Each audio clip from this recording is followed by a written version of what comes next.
Now I will discuss one very important reagent or also called name reaction called Swern oxidation. Whatever this is called SWERN, Swern oxidation. Some is name reaction. It calls also name reaction or reagents because this oxidation is most common oxidation reaction. So what is Swern oxidation? You can see previously we see PCC. Now this reagent is also for one oxidation reaction. What is this? See, here is some allylic alcohol is there. So allylic alcohol, whatever allylic alcohol or generally alcohol, it is there. So it participate these reagents DMSO, oxyalyl chloride, and minus 50 degrees C in presence of base. In presence of base, it is very important. If it is not base, what happened? I will discuss after. But in presence of base, in DMSO, dimethyl sulfoxide, and oxyalyl chloride means CuCa2. This is called oxyalyl chloride. And this temperature, it is reaction condition, and it's formed to CHO, alcohol to ketone or aldehyde. It is primary alcohol, that's why it become aldehyde. So क्या करना है इस step में? आप सारे reagent का function देखना है एज ए रिएक्शन मैकेनिज्म. मैं रिएक्शन मैकेनिज्म आपको डिस्कस करता हूँ क्योंकि रिएक्शन मैकेनिज्म में वेरी इंपॉर्टेंट होता है, क्योंकि आप तक जो भी क्वेश्चन आया है वो मैकेनिज्म बेसिस से आया है. स्वान ऑक्सीडेशन, कभी कभी कुछ रिएक्शन पीसीसी रिएजेंट में नहीं जाता. सो ये स्वान ऑक्सीडेशन डिफरेंट प्रोसीजर से वो यूज़ किया है. और यहाँ पे क्या सप्लाई देते हैं कौन, यहाँ पे जो कंडीशंस है वही इंपॉर्टेंट है. आप लोग को ये अच्छी तरह से जानना होगा कि स्वान ऑक्सीडेशन होता क्या है, और ये जो रिएजेंट है इसको ओवरऑल स्वान ऑक्सीडेशन रिएजेंट बोलते हैं. तो आपको रिएजेंट को भी याद रखना पड़ेगा, स्वान ऑक्सीडेशन को भी याद रखना पड़ेगा. तो दिस इज टू है, this is one of the example. क्योंकि कभी भी 2015 दिसंबर में एक क्वेश्चन आया था ओनली बेसिस ऑफ मैकेनिज्म. सो मैं अभी मैकेनिज्म एक्सप्लेन करूंगा, आप वो मैकेनिज्म अच्छी तरह से समझिए और वो एग्जाम्पल आप करिए, क्योंकि वो इजीएस्ट एग्जाम्पल है जो कैरोथस बुक से वो लोग दिए हैं. पर आप मैकेनिज्म नहीं समझेंगे स्वान ऑक्सीडेशन का तो आप वो क्वेश्चन नहीं कर सकते, और फर्दर जो भी क्वेश्चन आया है उसका रिलेटेड ही वो है. तो मैं अभी वो मैकेनिज्म आप लोगों को एक्सप्लेन कर देता हूँ. See now in this reaction I will explain the proper mechanism of Swern oxidation. Okay, so now you will carefully listen whatever I said to you, because this mechanism only important for this reaction. Okay, see, it is called DMSO, means dimethyl sulfoxide. It is DMSO. Everywhere you get the DMSO. What is DMSO? So it is DMSO. So DMSO, it is S plus O negative. So this is some polarization is there, and this is called oxyalyl chloride. This is the structure of oxyalyl chloride, COCOCl. So in presence of solvent, it form what it form? It oxygen, this oxygen negative ion will attack this oxyalyl chloride and form this moiety. Okay, normally carbon attack, chlorine will be removed. That's why chlorine is there. Then in presence of heating, carbon dioxide will remove. So this will come. This carbon dioxide will remove, and this dimethyl sulfur cation with anion it will come. See, so this is very important. So here is come. So here is positive charge is there. You can see here is positive charge, and then I write in RCH, means any alcohol moiety which have an hydrogen, must hydrogen, means secondary alcohol. Not tertiary alcohol never go through oxidation. You can see in tertiary alcohol never go through oxidation. It never participate in Swern oxidation. Only which have an only acidic one proton in presence of carbon center adjacent to OH group, that will participate in the Swern oxidation.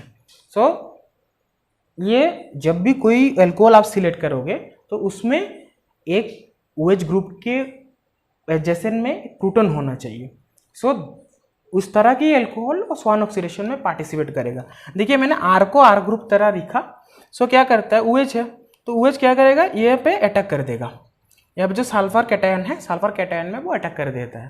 ठीक है, सो यह है complex form हो गया. तो this is the intermediate step.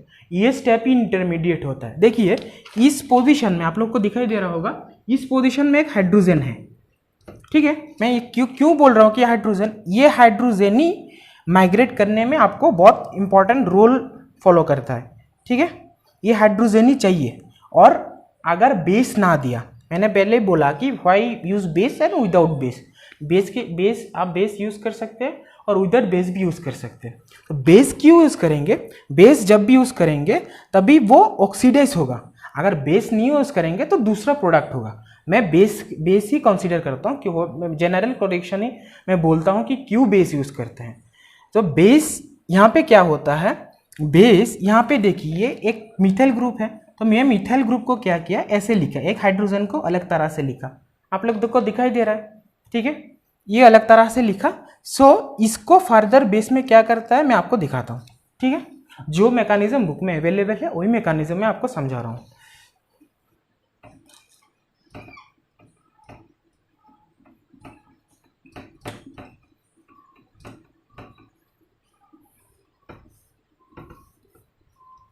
Product is this, alcohol to keto, then dimethyl is byproduct, dimethyl sulfide is byproduct।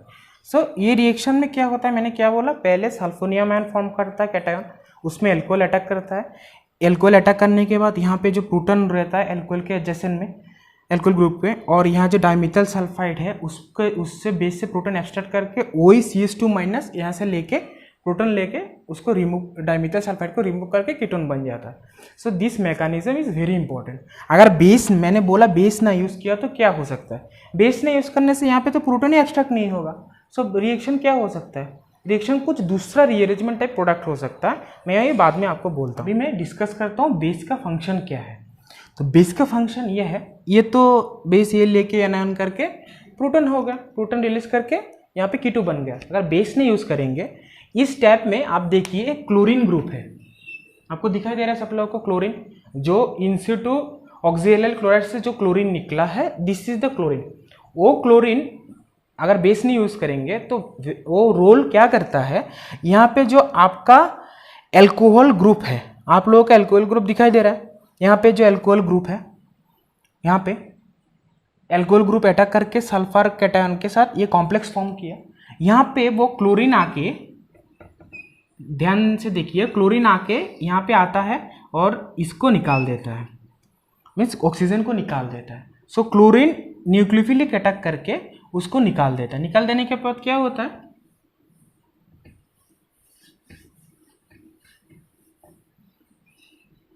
Chlorine निकाल देने, क्योंकि यहाँ पे बेस नहीं यूज किया आपने, वो इनसिटू क्लोरीन अटैक करके RCl मीन एसिड क्लोराइड बन जाता है, chloride moiety. So this is very important example.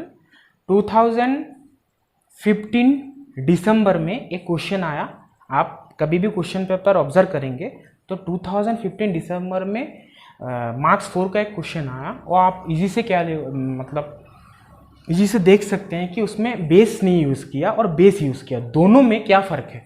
Base use करने से ये प्रोडक्ट होता है क्लोरो प्रोडक्ट, और बेस यूज़ करने से कीटो प्रोडक्ट होता है, और विदाउट बेस क्लोरो प्रोडक्ट होता है।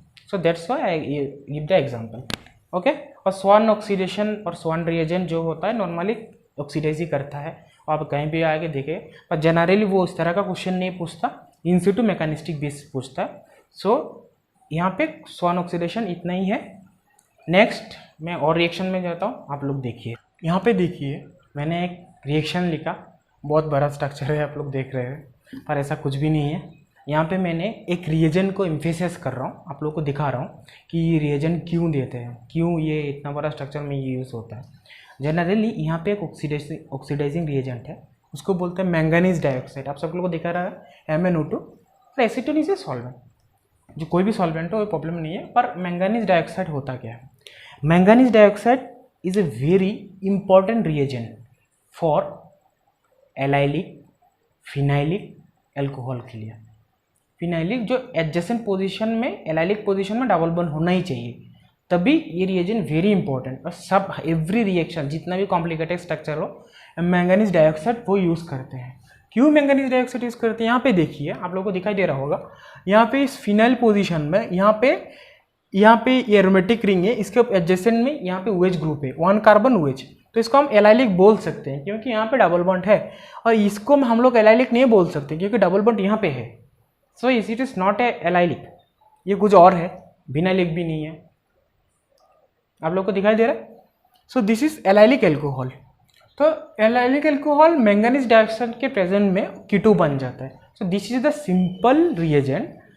आपको कहीं पे भी एल्काइलिक अल्कोहल दिखे, मैंगनीज डाइऑक्साइड यूज़ करेंगे, सो ही एल्डिहाइड बन जाता है बस। और ये वेरी माइल्ड ऑक्सीडाइजिंग एजेंट है। पीसीसी यूज़ नहीं किया, कोई बात नहीं, और आप लोगों को दूसरा रिएजेंट भी ऑक्सीडेशन रिएजेंट कोई बात नहीं, पर मैंगनीज डाइऑक्साइड जहाँ पे देखेंगे वहाँ पर आ सकता है। सो बहुत सारा कॉम्प्लिकेटेड स्ट्रक्चर दिया हुआ होता है और आप लोग मैंगनीज डाइऑक्साइड देंगे, आपको जस्ट देख के पहचानना है कि कोई पर भी अल्कोहल है, अल्कोहल को कीटो बनाता है बस। This is the very important reagent for manganese dioxide. यहाँ पे मैंने एक एग्जाम्पल दिया है जो 2016 जून नेट में आया है। एक्चुअली ये मैंने इसलिए सिलेक्ट किया, इस तरह का बहुत सारा एग्जाम्पल अभी जो रिसेंट क्वेश्चन पेपर आएगा और क्वेश्चन पेपर हुआ है, इस तरह का कभी भी उठा के आप लोगों को देख सकता है। और ये आप लोग देख के ऐसा मत घबरा जाना कि ये क्वेश्चन कहाँ से आया है, क्योंकि वो ऑक्सीडेशन चैप्टर इससे ही है। क्योंकि मैंने इसलिए इसको दिया क्योंकि ये थोड़ा सा ईजीएस्ट एग्जाम्पल है आप लोगों के लिए, अगर आप लोग समझ में आ जाए।